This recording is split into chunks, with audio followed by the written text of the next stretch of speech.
Okay, so magandang umaga. Dito ulit tayo sa ating indoor nursery. So, pakita ko lang sa inyo, ito yung tanim natin noong July 16 at ngayon ay July 20, ano ba ngayon? Sorry, oops. July 23 ngayon. So, ayan sila. Ilang days na yan? 7 days yan. 1 week old. Tapos yung nasa dulo, kale tsaka chives. Yung kale, parang tumutubo na yung kale itong ito, may green. Yan, sa apat na dulo. Ito rin, kale to eh. Yung dalawa sa dulo doon, chives. Ay! Alam ko, chives yan. So, hopefully, makapagpatubo tayo. At ito, yan. So, 1 week old. Pero hindi yan yung topic natin. Dito tayo sa kabila. Itong kabila ay na-transfer na natin yung nandito last time. Nung Sabado yata, kung hindi ako nagkakamali. At ngayon ay Martes. Kasi Martes naman tayo lagi nagtatanim. So, kung makikita nyo, ayan. So, may tubig yan, konti lang. So, kailangan natin dagdagan. Kaya nandito sa tabi ko, ayos lang natin.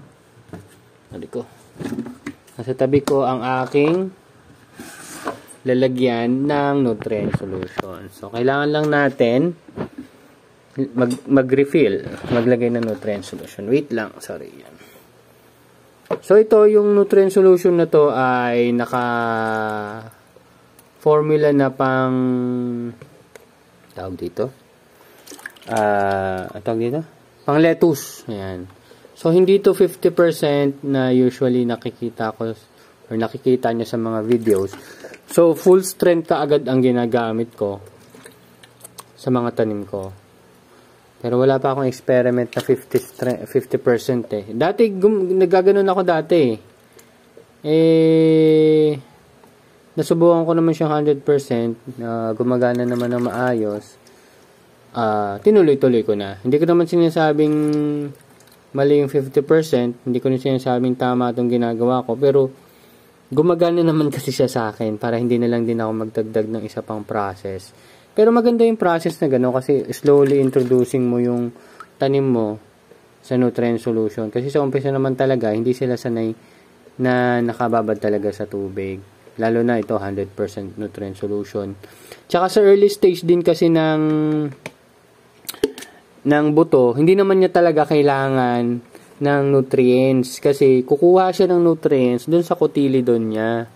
Ang alam ko mga after 4 days, pwede mo na siyang full strength. Yan ang alam ko or siguro 1 week ayan, pwede mo full strength. Pero ako kasi, para hindi na rin ako sa oras, full strength ko na umpisa pa lang.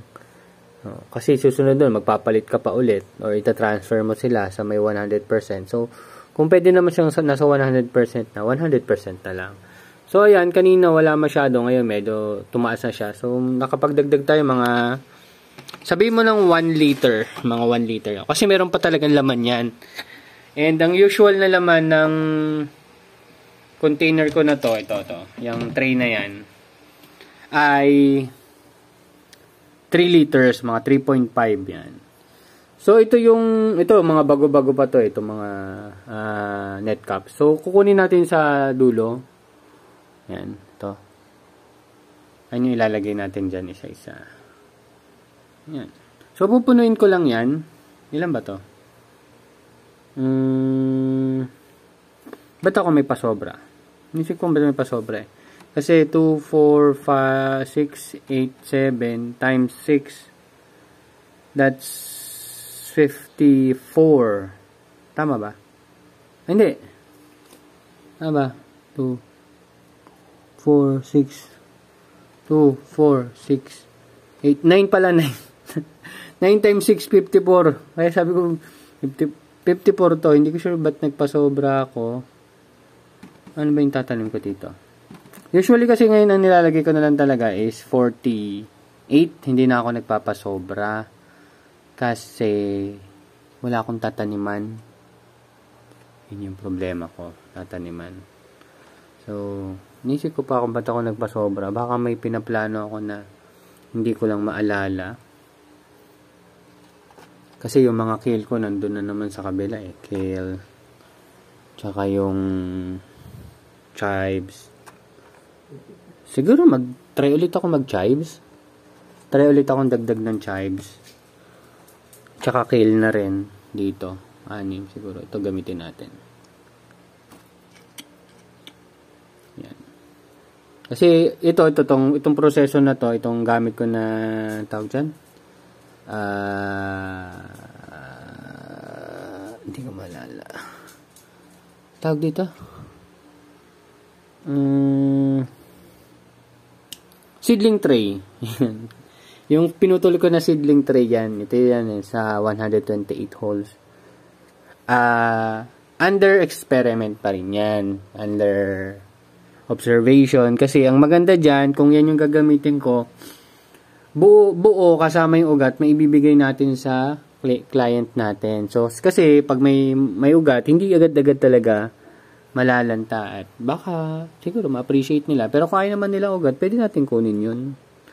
Tsaka mas mura. Kaya ito kasi hindi ko maibigay tulad ng sinabi ko sa video. Mahal yung investment mo dyan. Mga nasa 5 pesos. Sayang din naman. And pwede mo naman siyang i-reuse. Wala rin namang paggagamitan yung mga kliyente mo, yung mga buyers mo niyan. Kasi hindi naman sila nagtatanim. Ikaw yung nagtatanim. So, ayan.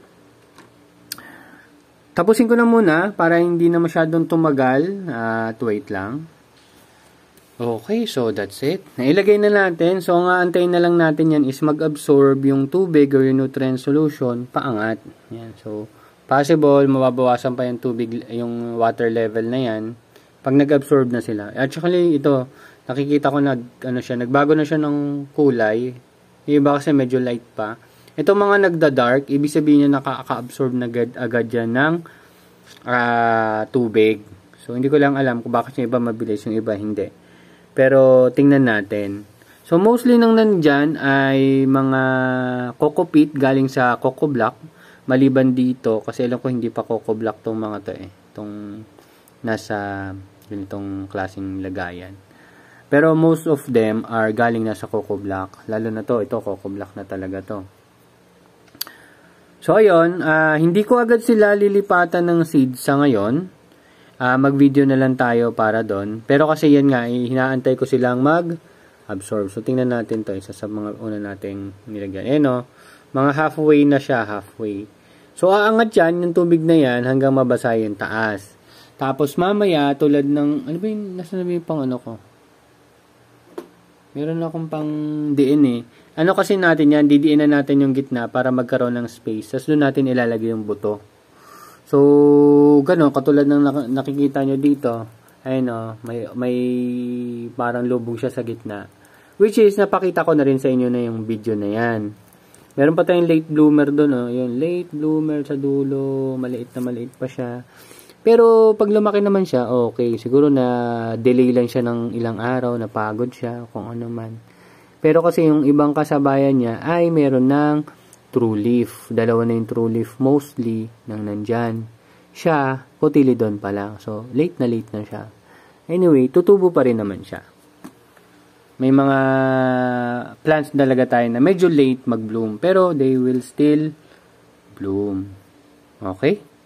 So, ito, meron tayong 54 dito. Siguro, kale. Yan. Kale yung iniisip kong itanim ngayon. Yung bell pepper, papatayin ko na mamaya.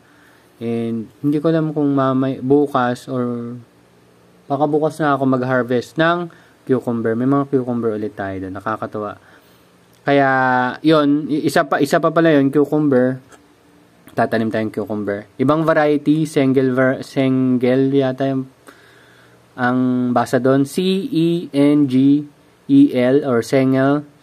Kung ano man yung basa doon. Pero yun yung variety na ginagamit nila for hydroponics. Japanese cucumber daw yun So, ayun. Yun yung start natin. So, tingnan natin to. Ito kasi nasa taas na yung tubig Ayun yun na. Diba?